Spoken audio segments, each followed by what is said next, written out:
আসসালামু আলাইকুম ওয়া রাহমাতুল্লাহি ওয়া বারাকাতুহু নাহমাদুহু ওয়া নুসাল্লি আলা রাসূলিহিল কারীম আম্মা বা'দ ফাআউযু বিল্লাহি মিনাশ শাইতানির রাজীম বিসমিল্লাহির রাহমানির রাহিম রব্বানা আতিনা ফিদ দুনিয়া হাসানাতাও ওয়া ফিল আখিরাতি হাসানাহ ওয়া কিনা আযাবান নার সাদাকাল্লাহুল আযীম।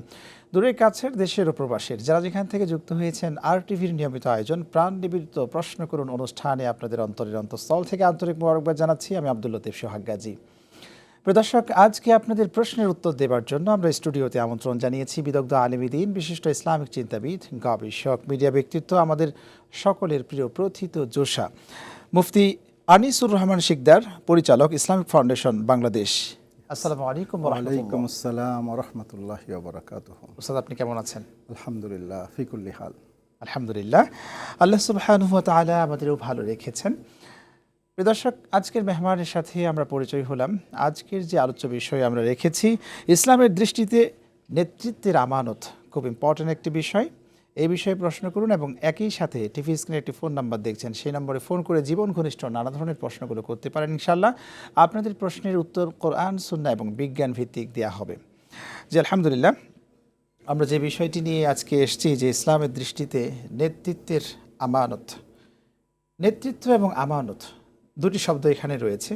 ওস্তাদ, আপনার থেকে প্রথমেই জেনে নিতে চাই যে শব্দ দুটির, নেতৃত্ব এবং আমানতের মধ্যে সম্পর্ক কি? জি, ধন্যবাদ আপনাকে এবং RTV কর্তৃপক্ষকে যে একটা জীবন ঘনিষ্ঠ বিষয় আজকে অবতারণার জন্য। এক নম্বর হলো নেতা। নেতা সম্পর্কে একটা ঘটনা দিয়ে শুরু করি। বনি ইসরাইল দীর্ঘদিন পর্যন্ত জালেম শাসকের দ্বারা অত্যাচারিত। এখন এই অত্যাচারিত শাসক থেকে বেরিয়ে আসার জন্য তাদের যেই প্রবলেমটা ছিল, সেই প্রবলেম হলো নেতৃত্ব, নেতা। তখন তারা সেই জামানার নবীর কাছে গেল যে আজকে আমরা জেহাদ করতে পারতেছি না, বা আমাদের একটা রাষ্ট্র কায়েম করতে পারতেছি না, আমাদের নেতার অভাবে। তা আমাদের একটা, আল্লাহর কাছে বলেন, এটা আমাদের একটা নেতা নির্বাচন করে দেন। তো আল্লাহ রব্বুল ইজ্জত ওহী পাঠাইলেন যে বনি ইসরাইলের হযরত ইউসুফ আলাইহিস সালামের যে 12 ভাই, তার মধ্যে সবচেয়ে ছোটো ভাই যে বনি আমিনের বংশে একটা ছেলে, সে রাখাল, সে হলো তোমাদের নেতা। 1 নম্বর হলো সে গরিব, 2 নম্বর হলো রাখাল, ছোটো কাজ করে, 3 নম্বর হলো 12 ভাইয়ের সবচেয়ে ছোটো ভাইয়ের সন্তান। বড় ভাইয়ের সন্তান স্বাভাবিকভাবে বড় যারা, তাদের নেতৃত্ব দেওয়ার একটা মেন্টালিটি তৈরি হয়, এরা মানতে চাচ্ছে না।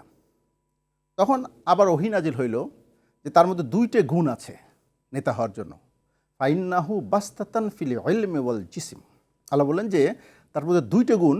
একটা হলো শারীরিক গঠনের দিক দিয়ে অত্যন্ত সুগঠিত, শক্তি সমর্থ একটা তার মধ্যে ব্যক্তিত্ব রয়েছে। সে। হ্যাঁ। 2 নম্বর যে বিষয়, সেটা হলো সে ইলমের দিক দিয়ে, জ্ঞানের দিক দিয়েও অনেক সূক্ষ্ম জ্ঞানের অধিকারী। হয়তো প্রাতিষ্ঠানিক জ্ঞান তার নাই, কিন্তু তার একটা সূক্ষ্ম জ্ঞান তার মধ্যে আছে। হেকমাওয়ালা। এখানে কোরআনের মধ্যে নেতা হওয়ার জন্য 2টে গুণের কথা আল্লাহ বলেছেন। তো সেই 2টে গুণ, একটা প্রথম পর্যায়ের নেতৃত্বর ক্ষেত্রে আমাদের গুণাবলী দেখার দরকার। আরেকটা বিষয় হলো আমানত। এখানে মুসা আলাইহিস সালাম এক নেতা ছিলেন। তো মুসা আলাইহিস সালাতু আসসালাম সম্পর্কে আল্লাহ রব্বুল ইজ্জত উনি যখন কোনো একটা ইসের কারণে বনি ইসরাইলি হলো, তাকে হত্যা করবে, তখন তিনি হিজরত করলেন। হিজরত করলে মাদায়েনে আসলেন।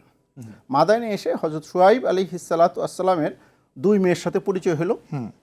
পরিচয় হওয়ার পরে সেখানে তার যে গুণ, তার মেয়ে তার বাবার কাছে বর্ণনা করছেন 2টে গুণের কথা। সেখানে বলছে কবিয়ুন আমিন। মুসা আলাইহিস সালাতু আসসালাম এমন এক ব্যক্তিত্ব, নাম চিনে না, কিন্তু বলছে যে ওই লোকটার মধ্যে 2টে গুণ আছে। একটা হলো শক্তি, যারা কয়েকজন লোক মিলে যেই পানি উঠাইতে পারেন, ওই একা সেটা উঠে ফেলছে। আর 2 নম্বর আমানতদার। কীভাবে আমানতদার? যে সে যখন নাকি বলছে যে আমার আব্বা বলছে তোমাকে উজরত দিবে, তুমি আমাদের বাসায় চলো, তখন ওই মেয়েকে বলছে যে তুমি আমার পিছে থাকবা, আর আমাকে সামনের থেকে বলবা ডানে যেতে হবে, বাইরে যেতে হবে। তখন এর দ্বারা বুঝে নিয়েছে সে একজন আমানতদার। তাহলে নেতা হতে গেলে আমানতদারের একটা সম্পর্ক আল্লাহ রব্বুল ইজ্জত আল্লাহর কোরআনে বর্ণনা করেছেন। জাযাকাল্লাহ। আরেকটি বিষয় ওস্তাদ, আপনার থেকে জেনে নিতে চাই যে কোরআন এবং হাদিসের আলোকে নেতৃত্ব মানেই হচ্ছে নেতা মানেই হচ্ছে তার একটা নেতৃত্ব দেওয়ার গুণাবলী তার মধ্যে দিয়েছেন। কোরআন এবং সুন্নাহর আলোকে কিভাবে একজন নেতার গুণাবলী আমরা জানতে পারি আপনার থেকে? জি, তো আমরা ইতিমধ্যে কিন্তু 3টে গুণ আলোচনা করলাম। একটা হলো শারীরিক গঠনের দিক দিয়ে সে ভালো হবে, 2 নম্বর তার সূক্ষ্ম জ্ঞান হইতে হবে, 3 নম্বর সে আমানতদার হইতে হবে। এই 3টে গুণ ইটিমেট আমরা কিন্তু কোরআনের আলোকে কিন্তু জেনে ফেললাম।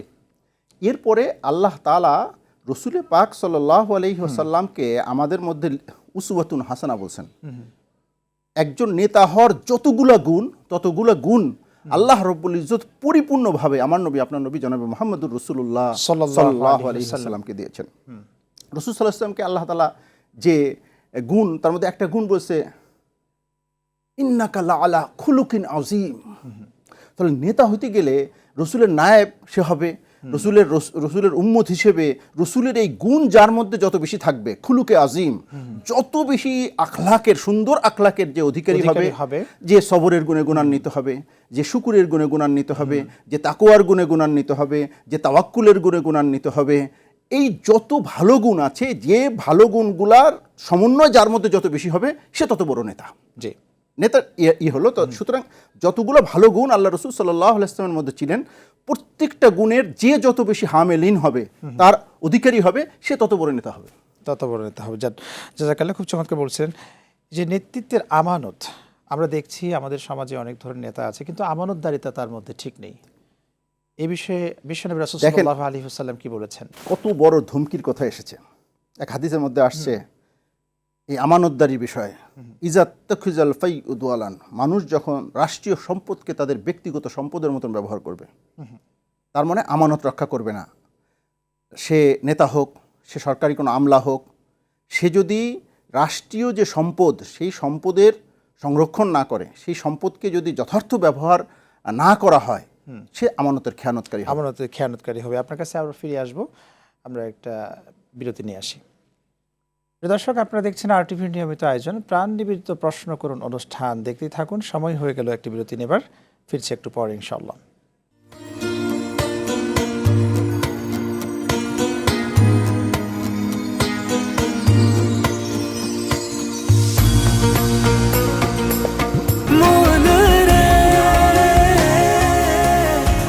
এভাবে ভরপুর বেঁচে থাকাটাই জীবন, আর জীবনের স্বাদের অনিবার্য সঙ্গী প্রাণ।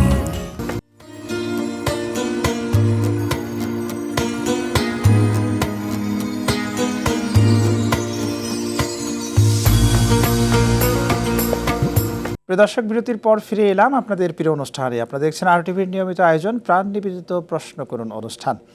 জি উস্তাদ, আমরা আলোচনায় ছিলাম আজকে নেতৃত্বের আমানতদারিতার বিষয়ে আমরা কথা বলছিলাম। আরেকটি প্রশ্ন আপনাকে করে নিতে চাই, যে বিষয়ে আপনি আলোচনায় ছিলেন সেটা শেষ করবেন ইনশাআল্লাহ। যে একজন নেতার সবচেয়ে ধরুন যে মৌলিক যে গুণাবলী বিষয়, যে বিষয়টা একজন নেতার থাকা দরকার, নেতা হোক বা নেতৃত্বে যিনি রয়েছেন, যে মানুষটি আমানতদারিতার একটি সমাজের সেবাই রয়েছেন, তার যে 3টি বিষয় থাকা দরকার, সেই 3টি বিষয় কি কি সেই বিষয়টা বলবেন, এবং যে আলোচনায় ছিলেন সেই আলোচনা শেষ করবেন।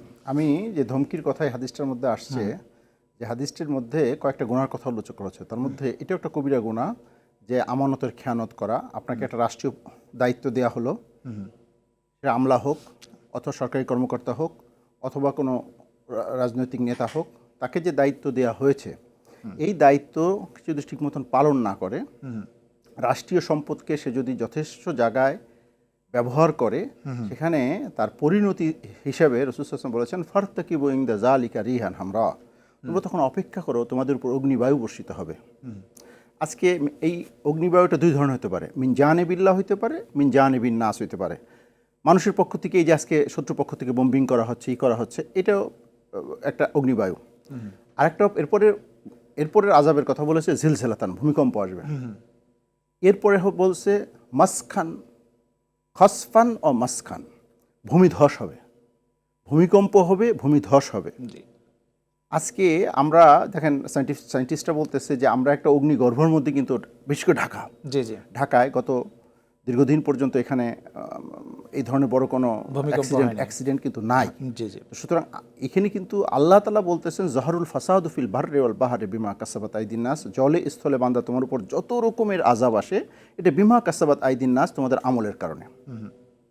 সুতরাং আমাদের নেতৃস্থানীয় লোকরা বা সম্পদশালী লোকরা, এখানে এই হাদিসটার মধ্যে আসছে যাকাতু মাগরামান, সম্পদশালী যারা আছে তারা যদি ঠিক মতন জাকাত না দেয়, তারা যদি এরকমভাবে তাদের সম্পদের যে হক আল্লাহ তাআলা অফি আমওয়ালিহিম হক্কুল লিসাইল ওয়াল মাহরুম, তোমাদের যে আল্লাহ সম্পদ দিয়েছেন সেখানে আল্লাহ তাআলা বঞ্চিতদের জন্য, তোমাদের যারা অভাগা আত্মীয় স্বজন পাড়া প্রতিবেশী আছে তার জন্য আল্লাহ হক রেখেছেন, এটা যদি আদায় না করে তখন কিন্তু এই আযাবের কথা বলছে। ফারতাকিউ বিনদা যালিকা রিহান হামরা ও জিলজিলাতান ও খাসফান ও মসখান, ভূমিধস হবে, চেহারাগুলো পরিবর্তন হয়ে যাবে, মানুষের কলবগুলো হিংস্র জানোয়ারের মতন হয়ে যাবে।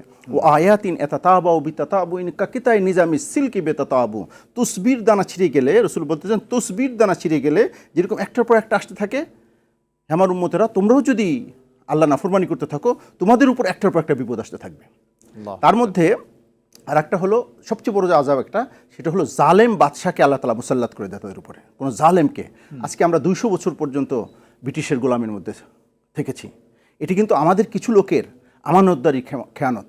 আপনি দেখেন সে মির্জাফরের নাম আসছে, মির্জাফর, জগৎ শেদ, রায়দুল্লভ, এরা যদি গাদ্দারি না করতো সিরাজউদ্দৌলার সাথে, তাহলে কিন্তু আমাদের স্বাধীনতার সূর্যটা অস্তমিত হতো না।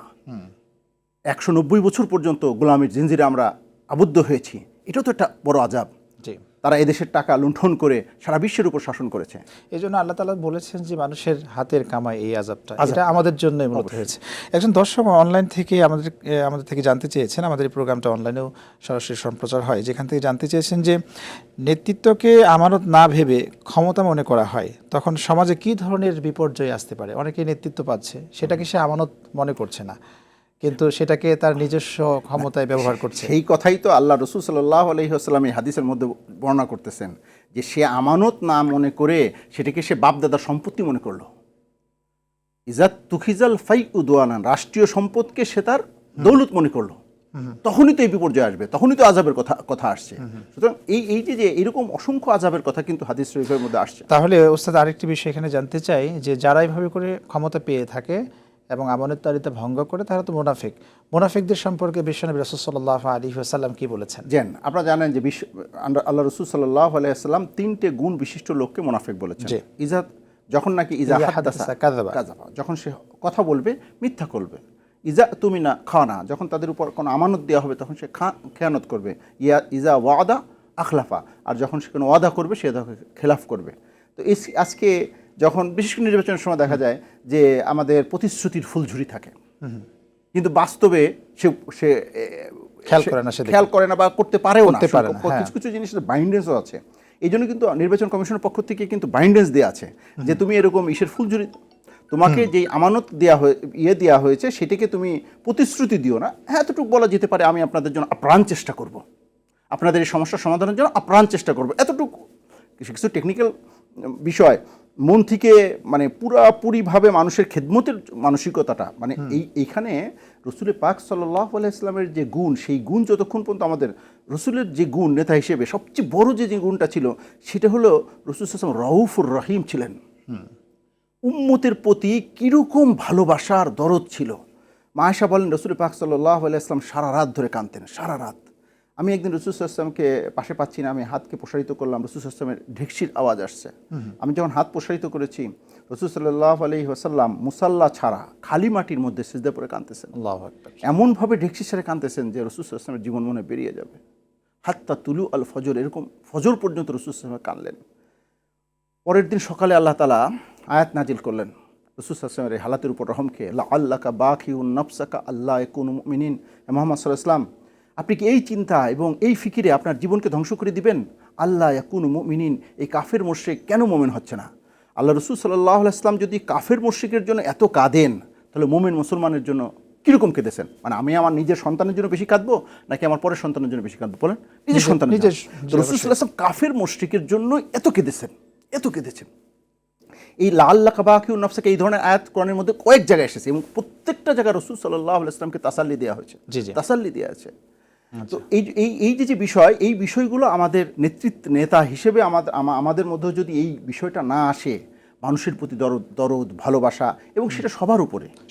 ওস্তাদ, আপনি বলছিলেন, আমি যে বিষয়ে প্রশ্ন করছিলাম যে মুনাফিকের বিষয়টা নিয়ে কথা ছিলাম, তো আরেকটি বিষয় এখানে আপনার সাথে যুক্ত করতে চাই, যে আমাদের যে নেতারা একজন আরেকজনের সমালোচনায় থাকে, তারা সমালোচনা করে, গীবত করে, বিশেষ করে এই গীবত চর্চাটা আমাদের সমাজে বেড়ে যাচ্ছে। আপনি যদি বলতেন যে এই গীবত চর্চা থেকে আমাদের বেঁচে থাকার উপায় কি? হ্যাঁ, আজকাল তো দেখেন যে আমাদের কোনো একটা জায়গায় যদি 4 হোস্টেল হয় হয়, তো তো কেউ কেউ দেখা যাচ্ছে জনপ্রিয়তা পাওয়ার জন্য এর বিরুদ্ধে অথচ আল্লাহ তাআলা নিজে সেখানে ওয়ালা ইয়াক্তাব বাযুকুম বাযা, তোমরা একে অপরের গীবত করবে না। তোমরা কি এটা চাও যে তোমরা তোমার মৃত ভাইয়ের গোশত খাও?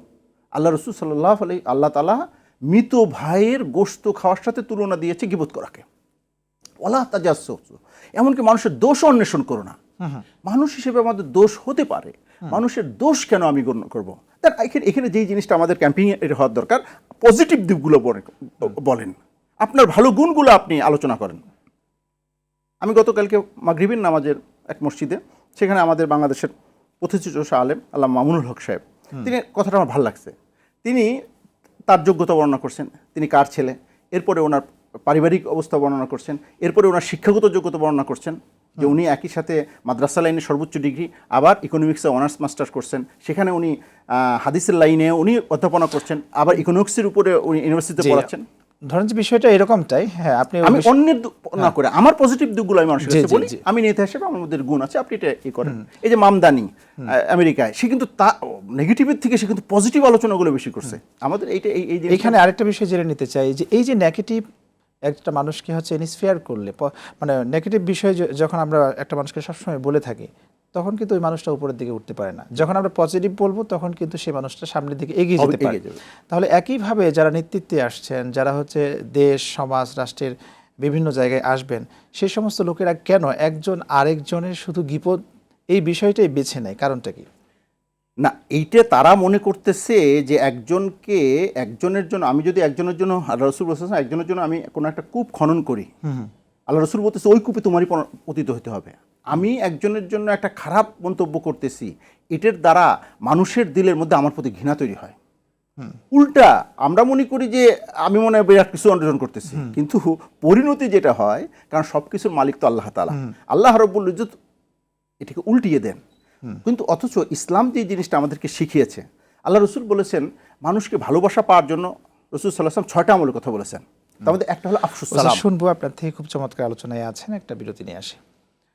প্রিয় দর্শক, আপনারা দেখছেন RTVর নিয়মিত আয়োজন প্রাণ নিবেদিত প্রশ্ন করুন অনুষ্ঠান। সময় হয়ে গেল আরও একটি বিরতি নেবার, আমাদের সঙ্গেই থাকুন, ফিরছি একটু পরে ইনশাআল্লাহ।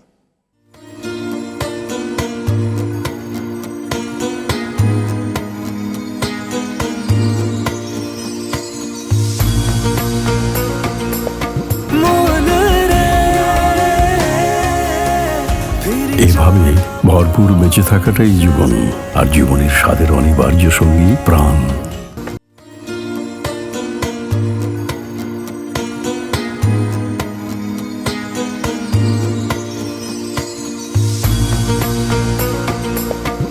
দর্শক, বিরতির পর ফিরে এলাম আপনাদের প্রিয় অনুষ্ঠানে। আপনারা দেখছেন RTVর নিয়মিত আয়োজন প্রাণ নিবেদিত প্রশ্ন করুন অনুষ্ঠান। আজকের অনুষ্ঠানে আমরা আলোচনায় আছি ইসলামের দৃষ্টিতে নেতৃত্বের আমানত। ওস্তাদ, আপনি খুব চমৎকার আলোচনা করছিলেন, আলহামদুলিল্লাহ। আরেকটি প্রশ্ন আপনি আলোচনা করবেন, কিন্তু আরেকটি প্রশ্ন আপনাকে করে রাখতে চাই, যেটি হলো এই যে নেতারা একজন আরেকজনের গীবত করছেন, একজন আরেকজনের সমালোচনা করছেন, আলোচনা সমালোচনা তো হবেই, কিন্তু এই যে গীবত করেই অ্যাক্সেস নেওয়া, জায়গা করে নেওয়া মানুষের মাঝে, কোন জ্ঞানের অভাবে তারা মূলত এইভাবে মানুষের গীবত করতে পারে? এইটার মধ্যে দুইটা দিক থাকতে হবে। সেটা একটা নম্বর, দেখেন, আত্মশুদ্ধি। আমাদের নায়েবে রসুল হিসেবে আল্লাহ রসুল সাল্লাল্লাহু আলাইহি ওয়াসাল্লামকে যে আল্লাহ তাআলা 4 কাজ দিয়ে পাঠিয়েছেন, আমাদের একটা কাজ হলো মানুষকে দাওয়াত দেয়া। কিন্তু দাওয়াত দেওয়ার ক্ষেত্রে আরো বিভিন্ন শর্ত শরত আছে। এরপরে দ্বিতীয় যে ইসের কথা, হুয়াল্লাযী বাআসা ফিল উম্মিয়িনা রাসূলাম মিনহুম ইয়াতলু আলাইহিম আয়াতিহি ওয়া ইউযাক্কিহিম ওয়া ইউআল্লিমুহুমুল কিতাবা ওয়াল হিকমা। এই যে এক নম্বর হলো তাজকিয়া নফসের আমাদের কম, আত্মশুদ্ধি। ফোন নিয়ে আসি, একজন দর্শক আছেন। আসসালামু আলাইকুম, প্রিয় দর্শক, নাম বলে প্রশ্ন করুন। আসসালামু আলাইকুম। আসসালামু আলাইকুম। কেটে গেছে সম্ভবত। জি, আলোচনায় ছিলেন, আপনি একটি খুব গুরুত্বপূর্ণ আয়াত বলেছেন যে কামা আরসালনা ফীকুম রাসূলাম মিনকুম ইয়াতলু আলাইকুম আয়াতিনা ওয়া ইউযাক্কিকুম ওয়া ইউআল্লিমুকুমুল কিতাবা ওয়াল হিকমা। 4টি কথা বলেছেন। হ্যাঁ, এটা সূরা বাকারার আয়াত বললেন। আবার সূরা জুমার দ্বিতীয় আয়াতের মধ্যে যেটা হচ্ছে হুম, এটা হলো হুমের মধ্যে, হুয়াল্লাযী বাআসা ফিল উম্মিয়িনা রাসূলাম মিনহুম ইয়াতলু আলাইহিম আয়াতিহি ওয়া ইউযাক্কিহিম ওয়া ইউআল্লিমুহুমুল কিতাবা ওয়াল হিকমা। এক নম্বর, দাওয়াত দেওয়ার ক্ষেত্রে এখানে একটা আল্লাহ উসুল বর্ণনা করেছেন, দাওয়াত দিতে হবে তেলাওয়াতে কোরআনের মাধ্যমে, কোরআন ভিত্তিক। আগডুম বাগডুম আপনার কেচ্ছা বলবেন, মৌজু রেওয়ায়াতগুলো বলবেন, এটা পছন্দনীয় না। প্রথম ভিত্তি হবে একজন দায়ীর ইলাল্লাহ বা নেতার ক্ষেত্রেও কোরআন ভিত্তিক আপনি শাসন করবেন কোরআনকে সামনে নিয়ে। এরপরে কোরআনের পরে হলো সুন্নতে রসুল আসবে। কোরআন সুন্নার মধ্যে কোনো জিনিস না পালে তখন কিয়াসের কথা বলা আছে, কিয়াসের কথা বলা, ইজমাই উম্মত যদি পাওয়া যায়, ইজমাই সাহাবী যদি পাওয়া যায়, সেটা আমাদের একটা গ্রহণযোগ্য। তবে সেক্ষেত্রে আরেকটা জিনিস, সেটা হলো আত্মশুদ্ধি। আত্মশুদ্ধি না থাকা এইটাই আমাদেরকে গীবত শিকায়ত করাচ্ছে। আমি মনে করছি যে অন্যের গীবত করলে আমার রাস্তা ক্লিয়ার হবে, না না না না, উল্টা রেজাল্টটা কিন্তু হবে। রেজাল্টটা সবসময়ের জন্য পজিটিভ আলোচনা করা, আপনার প্রতিপক্ষকেও প্রতিও সহমর্মিতা রাখা। আপনি একটা ঘটনা শুনাই। রাসূল সাল্লাল্লাহু আলাইহি ওয়াসাল্লাম যে দুনিয়া আসবেন, সেই আসার কথা বিভিন্ন কিতাবের মধ্যে আসছে। তো রাসূল সাল্লাল্লাহু আলাইহি ওয়াসাল্লাম ঈসা আলাইহিস সালামের মধ্যবর্তী জায়গায় ইয়ামানের একজন বড় বাদশা ছিলেন তুব্বা, কোরআন শরীফে তার কথা আসছে, সে আহলে কিতাব ছিল। আচ্ছা, তাহলে ওই কিতাবের মধ্যে থেকে সে গবেষণা করে দেখছে যে আখেরে যে নবী আসবে, সেই নবীর এই আলামত আছে, তিনি যে শহর থেকে ইসলাম প্রচার করবেন, তার বর্ণনা কিতাবের মধ্যে আসছে। তো সেটা উনি 10টা গ্রুপ পাঠাইলেন বিশ্বের বিভিন্ন জায়গায়। একটা গ্রুপ এসে বলল যে ওই শহরের সাথে মিল হয়ে গেছে, সেটা হলো ইয়াসরিব। মদিনার আগের নাম ছিল ইয়াসরিব, যেটা নাকি মক্কা এবং সিরিয়ার মধ্যবর্তী একটা শহর। এই শহরের সাথে টোটাল মিল, মানে আহলে কিতাবের মধ্যে যে মিল, সেই মিলটা পাওয়া গেছে। তখন তুব্বা তার বিশাল বড় বাহিনী নিয়ে মদিনাকে ঘেরাও করে। এর আগের থেকে মদিনায় যেহেতু রাসূল সাল্লাল্লাহু আলাইহি ওয়াসাল্লাম আসবে, এই জন্য ইহুদিরা ওখানে ওটা দখল করে ইহুদিরা ওখানে বসবাস করতেছিল, যে তারাও নবী আসবে, নবীর ইত্তেবা করে তারাও এরকমভাবে কামিয়াব হবে তাদের ইয়ে। আর তুব্বা এই নিয়তে গেছে। তখন তুব্বা 6 দিন পর্যন্ত তাদের সাথে যুদ্ধ করে। কিন্তু রাসূল সাল্লাল্লাহু আলাইহি ওয়াসাল্লাম ওখানে আসবেন, এই জন্য ওখানকার লোকের আখলাককে আল্লাহ তাআলা অনেক বলন্দ বানিয়ে দিয়েছিলেন। 6 দিন পর্যন্ত তারা যুদ্ধ করেছে দিনে, আর বিকেলবেলায় ওদের অনেক খেজুর ছিল, খেজুর দিয়ে আবার তুব্বার কওমকে মেহমানদারি করছে। তুব্বা 6 দিন পরে না, এত বড় ভালো লোকদের সাথে তো যুদ্ধ করা যায় না, তখন তাদের সাথে একটা সোলাহ করে কি, যে তোমরাও থাকো, আমিও আমার কিছু লোককে রাখি। তখন তুব্বা একটা বাড়ি বানায় রাসূল সাল্লাল্লাহু আলাইহি ওয়াসাল্লামের জন্য, যে রাসূল সাল্লাল্লাহু আলাইহি ওয়াসাল্লাম নবী আসে, শাকির নবী এসে সেখানে থাকবেন। রাসূল সাল্লাল্লাহু আলাইহি ওয়াসাল্লাম তার 300 বছর পরে হিজরত করে আসছেন। সেই বাড়িটা যখন নাকি রাসূল সাল্লাল্লাহু আলাইহি ওয়াসাল্লাম হিজরত করে আসলেন, মদিনার 3 ভাগে, মদিনার মুসলমানরা 3 ভাগে বিভক্ত হলো যে রাসূল কোথায় থাকবেন। আউস বলল, আউস মুসলমান, ওই যে তুব্বার যে কম 2 ভাগে বিভক্ত হলো, একটা আউস, একটা খাজরাজ। তা আউস এবং খাজরাজ বলল যে, খাজরাজ বলল আমাদের সাথে থাকবে, আউস বলল আমাদের সাথে থাকবে। রাসূল সাল্লাল্লাহু আলাইহি ওয়াসাল্লামের নানার বংশ হলো বনি আসাল বলল আমাদের নাতি আমাদের কাছে থাকবে। 3 ভাবে বিভক্ত। যখন রাসূল সাল্লাল্লাহু আলাইহি ওয়াসাল্লাম প্রথমে মদিনায় আসার আগে কুবা মসজিদে, ওখানে মসজিদ করলেন, ওই মসজিদে উনি কিছুদিন থেকে তারপরে ওখানে বললেন যে আমার উটের লাগাম কেউ ধরবা না, উট যেখানে যে থামবে। উট যেতে মসজিদ নবী, এখন যেটা মসজিদ নবীতে আবু আনসারী রাদিয়াল্লাহু আনহু বাড়ি ছিল, ঠিক বাড়ির সামনে যায়। এটা ওই বাড়ি যেটা 300 বছর আগে তুব্বা রাসূল সাল্লাল্লাহু আলাইহি ওয়াসাল্লামের জন্য বানিয়েছিলেন। বংশ পরস্পরে ওই বাড়িটা পেয়েছেন কে? আবু আনসারী রাদিয়াল্লাহু আনহু। উট যে রাসূল সাল্লাল্লাহু আলাইহি ওয়াসাল্লাম বললেন যে আমি আবু আনসারী রাদিয়াল্লাহু তাআলা আনহু ওনার বাড়িকে করে দিলেন। কিন্তু দেখেন এখানে যে বিষয়টা আমরা বলতেছি, যে বিষয়টা আমরা বুঝতে দেখেন, এত মানে তুব্বা তো বিশাল বড় শক্তির অধিকারী, কিন্তু তার দিলটা বিগলিত হয়ে গেছে শত্রু বাহিনীর বিপক্ষে, যখন নাকি তারা কি করেছে, হাদিয়া পেশ করেছে, মেহমানদারি করেছে। এইটা মানুষকে ভালোবাসা দিয়ে আপনি যত কাছে নিতে পারবেন, এটা নেতাদের জন্য সবচেয়ে বড় গুণ। আরো কয়েকটা গুণের কথা রাসূল সাল্লাল্লাহু আলাইহি ওয়াসাল্লাম বলেছেন, তার মধ্যে একটা হলো আফসুস সালাম, বেশি সালাম দেয়া। নেতা, এটা কিন্তু নেতা, রাসূল সাল্লাল্লাহু আলাইহি ওয়াসাল্লামের আগে কিন্তু কেউ কখনো সালাম দিতে পারে নাই। এমনি তো সওয়াব তো বেশি। আল্লাহ রসুলের মানে আমরা যদি নীতি হতে চাই, তাহলে আমাদের মধ্যে অহংকার, আর এই সালামের দ্বারা আমার অহংকারকে মিটিয়ে যাবে, মানুষের সাথে সৌহার্দ্য, ভালোবাসা আসবে। ওস্তাদ আপনি খুব চমৎকার একটি কথা বলেছেন, যে নেতারা সালাম দিবে আগে কি। আজকের সমাজে আমরা এটা দেখছি না। আজকের সমাজে আমরা ভাব নিয়ে বসে থাকি, আমাকে এসে সবাই সালাম দেবে, কিন্তু আমি যদি আমার কর্মীদেরকে সালাম না শেখাই, তাহলে কিভাবে সে আমাকে সালাম দেবে? যদি এই বিষয়টা আরেকটু ক্লিয়ার বলতেন আপনি।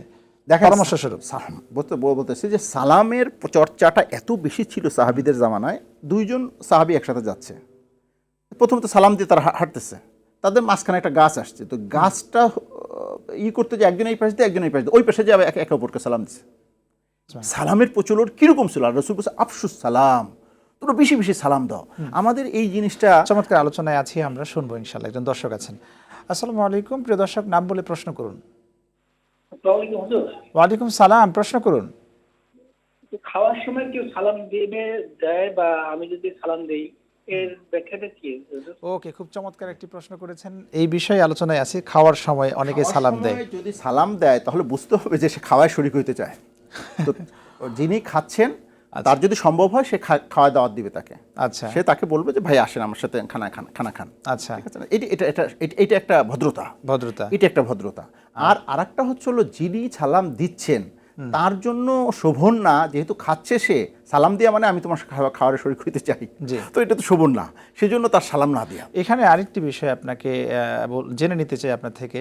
খাওয়ার সময় সালামটা দিল না, কিন্তু এই কথা তো বলে ঠিকই চলে যাচ্ছে যে আচ্ছা আমি বাইরে বের হচ্ছি, তুমি তো খাচ্ছ, তাহলে থাকো এই জায়গায়। সে যদি এই কথা বলতে পারে তাহলে সে সালামটা কেন দিতে পারবে না? না, আমি তো এটা তো সালামটা তো যিনি যাবেন তিনি সালাম দিবেন না, সালাম হলো যে ঢুকবেন, যে ঢুকবেন। সালামের কিছু আদব আছে। আচ্ছা, যিনি দাঁড়ানো আছেন তিনি সালাম দিবেন বসাওয়ালাকে। মাশাআল্লাহ। যে শোয়া আছে বসাওয়ালা শোয়ালাকে সালাম দিবেন। যে নাকি সোয়ারে আছে, যে নাকি কোনো বাহনের মধ্যে আছে, সে গাড়িতে হোক, হুন্ডায় হোক, অন্য কোনো বাহনে হোক, সে যে লোকটা পায়দল চলতেছে, পায়ে হেঁটে চলতেছে, তাকে সালাম দিবে। হাঁটাওয়ালা বসাওয়ালাকে সালাম দিবে। এই যে কিছু আদব আমাদের আচ্ছা, একটা সালামের তো বিষয়টা গেল। সালামের ক্ষেত্রে সোয়াব যে আগে দিবে তার বেশি সোয়াব, যিনি পরে উত্তর দিবেন তার সোয়াবটা একটু তুলনামূলক কম হবে। আরেকটা গুণের কথা যেটা আসছে সেটা হলো আলিনুল কালাম। রাসূল সাল্লাল্লাহু আলাইহি ওয়াসাল্লাম নির্দেশ দিয়েছেন আমাদের নেতাদের ক্ষেত্রে তো সবচেয়ে বেশি গুরুত্বপূর্ণ নরম ভাষায় কথা বলা, নরম ভাষায়, নম্রতা। আজকের সমাজে তো কর্কশ ভাষায় কথা বলি আমরা। কর্কশ, এটি কিন্তু দেখেন কি পরিমাণ আমাদের মানে অ্যাগ্রেসিভ মেন্টালিটি। এই অ্যাগ্রেসিভ মেন্টালিটির কিন্তু বড় কারণ নিজের মধ্যে অহংকার বোধ। এই যতগুলো রোগ, এগুলোর একটা বড় উম্মুল আমরাজ, সমস্ত রোগের গোড়া হলো অহংকার। আমার টাকার অহংকার, আমার বিদ্যার অহংকার, আমার পোস্টের অহংকার, বিভিন্ন অহংকারের কারণে। জাযাকাল্লাহ, চমৎকার আলোচনায় ছিলেন। অসংখ্য ধন্যবাদ আমাদেরকে আজকে সময় দেওয়ার জন্য। দর্শক, আপনারা এতক্ষণ দেখলেন RTVর নিয়মিত আয়োজন প্রাণ নিবেদিত প্রশ্ন করুন অনুষ্ঠান আজ এই পর্যন্ত। আগামী পর্ব দেখার আমন্ত্রণ জানিয়ে বিদায় নিচ্ছি। রব্বে কারিম আমাদের সকলকে ভালো রাখুন, সুস্থ রাখুন, নিরাপদে। আল্লাহ হাফেজ। আসসালামু আলাইকুম ওয়া রাহমাতুল্লাহি ওয়া বারাকাতুহু।